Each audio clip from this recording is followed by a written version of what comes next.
Hello food lovers, welcome back to my channel. ఇవాళ ఒక simple recipe చూపిస్తున్నాను.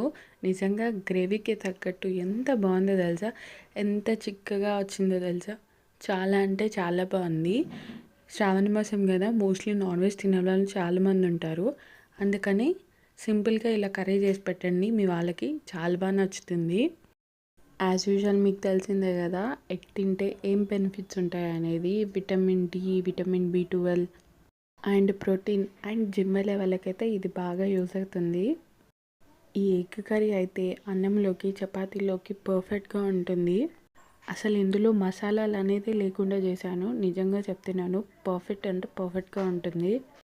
ఎలా చేసుకోవాలో సింపుల్ ప్రాసెస్లో చెప్తాను, వినేయండి.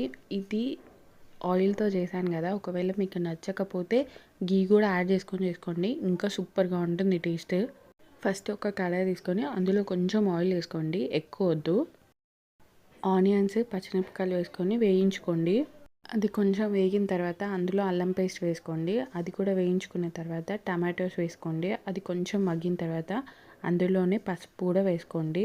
అంతా ఒకసారి కలుపుకొని ఒక 2 minutes మగ్గించుకున్న తర్వాత చల్లార్చుకొని మంచిగా మిక్సీకి పట్టుకోండి. కొంచెం వాటర్ వేసినా పర్లేదు, కానీ మెత్తగా మిక్సీకి పట్టుకోండి. ఇప్పుడు అదే బాండీలో మళ్ళీ కొంచెం ఆయిల్ వేసుకొని జీలకర్ర వేసుకోండి. ఆ జీలకర్ర కూడా కొంచెం వేగిన తర్వాత మనం ఆల్రెడీ మిక్సీ పట్టుకున్న పేస్ట్ ఇందులో వేసుకోండి. ఇదే అన్నమాట మన గ్రేవీ. ఈ గ్రేవీని మినిమం ఒక 5 minutes అన్న కుక్ చేసుకోండి. ఆయిల్ మీదికి తేలుతుంది అంటే మంచిగా కుక్ అయినట్టు. ఇప్పుడు ఇందులోనే ఉప్పు, కారం కూడా వేసుకొని ఒక 2 minutes కలుపుకొని అందులోనే కొన్ని వాటర్ వేసుకోండి మీ గ్రేవీకి తగ్గట్టు. అది కూడా కుక్ అయిన తర్వాత అందులో కరివేపాకు కూడా వేసుకోండి. ఈ గ్రేవీని కూడా మంచిగా ఒక 5 నిమిషాలు కుక్ చేసుకోండి. అప్పుడు కూడా ఆయిల్ ఇలా పైకి తగులుతుంది అనమాట, అంటే మనకు బాగా కుక్ అయినట్టు అర్థము. ఇందులో మీకు ఎన్ని ఎగ్స్ కావాలో అన్ని ఎగ్స్ పలగొట్టుకొని వేసుకోండి. నేను 4 ఎగ్స్ వేసాను, నాకు అవి సరిపోయాయి. మీకు అలా ఎన్ని కావాలో అన్ని ఎగ్స్ వేసుకోండి. ఈ రెసిపీని పిల్లలకు పెడితే మాత్రం కొంచెం కారం తగ్గించేయండి, లేకపోతే పిల్లలు స్పైసీగా తింటారు అంటే అలా కూడా పెట్టచ్చు. నిజంగా టేస్ట్కి మాత్రం ఏమాత్రం తగ్గదు, అంత బాగుంది. అన్ని ఎగ్స్ కూడా వేసుకున్న తర్వాత ఎగ్స్ వేసినప్పుడే కలపకుండా జస్ట్ ఒక 1-2 minutes అలా పక్కకు పెట్టేస్తే ఇలా ఎగ్ మంచి కుక్ అవుతుంది. ఇప్పుడు మళ్ళీ దాన్ని ఉల్టా వేసుకొని మళ్ళీ వెనక సైడ్ కూడా మళ్ళీ కుక్ చేసుకోండి.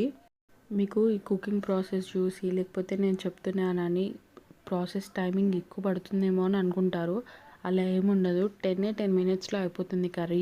వెనక సైడ్ కూడా బాగా కుక్ చేసుకున్న తర్వాత కసూరి మేతి అండ్ కొత్తిమీర వేసుకోండి. ఇందులో మీరు ధనియాల పొడి, గరం మసాలా ఇవన్నీ వేస్తారేమో, అవన్నీ అవసరమే లేదు. ఇలా సింపుల్గా చేయండి, టేస్ట్ మాత్రం సూపర్గా ఉంటుంది.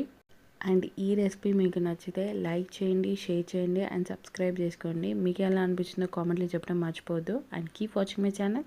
Thank you. బాయ్.